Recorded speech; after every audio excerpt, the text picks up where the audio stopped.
Gaza hospital की attack के बाद मिडिल ईस्ट में जो टेंशन है वो और ज़्यादा फ्लेयर अप हो गई हैं और 500 से ज़्यादा डेथ रजिस्टर की गई हैं इस हॉस्पिटल के अटैक में। डिस्कस करेंगे गाजा के बारे में और वर्ल्ड रिएक्शन के बारे में। उससे पहले हेलो दोस्तों, welcome back on impulse union education. मैं हूं मोनिका। अगर आप लोगों को ये वीडियो पसंद आए तो इसे लाइक करना, शेयर करना एंड चैनल को सब्सक्राइब करना। गाजा हॉस्पिटल पर अटैक हुआ है जिसमें 500 से ज्यादा फिलिस्तीनियों की डेथ रजिस्टर की गई है। यूएस इंटेलिजेंस का ये कहना है कि इस अटैक को करवाने वाला हमास टेरर ग्रुप है, ना कि इजरायली डिफेंस फोर्सेस। आप लोगों को पता होगा कि 7 अक्टूबर को हमास ने इसराइल के ऊपर अटैक किया था और उसके रिस्पॉन्स में इसराइल ने एक जवाब दिया है।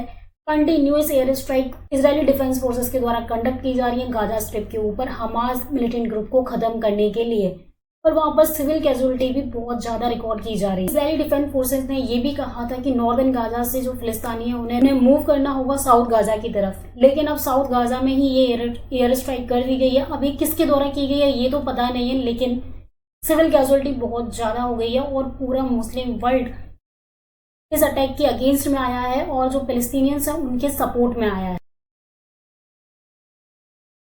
जब से इसराइल ने एयर स्ट्राइक शुरू की है गाजा के ऊपर, तभी से ईरान इसके अगेंस्ट है, इसराइल के अगेंस्ट है और लेबनान लेड हिजबुल्ला ग्रुप को समर्थन दे रहा है कि लेबनान कैसे भी डिस्ट्रैक्ट करने की कोशिश करे, क्योंकि जो इसराइल है, इसराइल के जो नॉर्थ में है वो लेबनान है और लेबनान के अंदर एक ग्रुप है हिजबुल्ला और उसे फंडिंग मिलती है ईरान इराक से।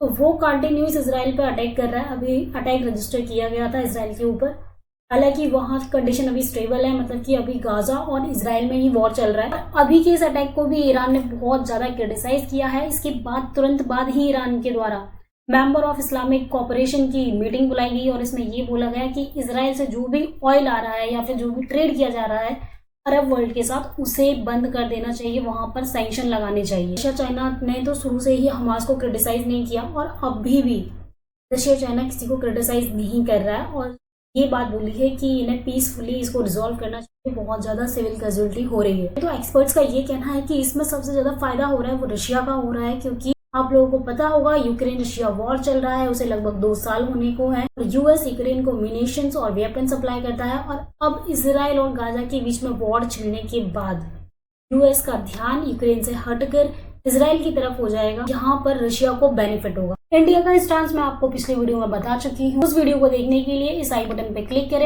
और मैं एंड बटन में भी इस वीडियो को ऐड कर दूंगी।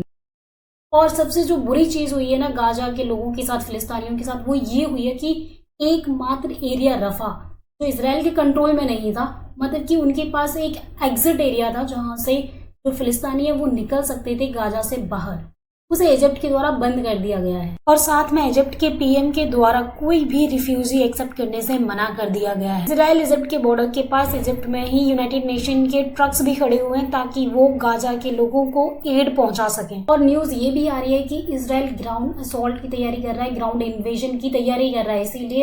इसीलिए इसराइली डिफेंस फोर्सेस द्वारा करीबन 1 मिलियन पॉपुलेशन ऑफ गाजा, जो कि आधी पॉपुलेशन है गाजा में रहने वाले लोगों की, उन्हें नॉर्थ गाजा को खाली करने के लिए बोला गया और मूव करने के लिए बोला गया साउथ गाजा की तरफ। कुछ ही लोगों ने मूव किया है नॉर्थ गाजा से साउथ गाजा की तरफ और Israeli defence forces ground invasion से ये सिविल कैजुअलिटी और ज्यादा बढ़ जाएगी। इसीलिए इसराइली डिफेंस फोर्सेस द्वारा गाजा ऑक्यूपेशन को क्रिटिसाइज किया जा रहा है वर्ल्ड में।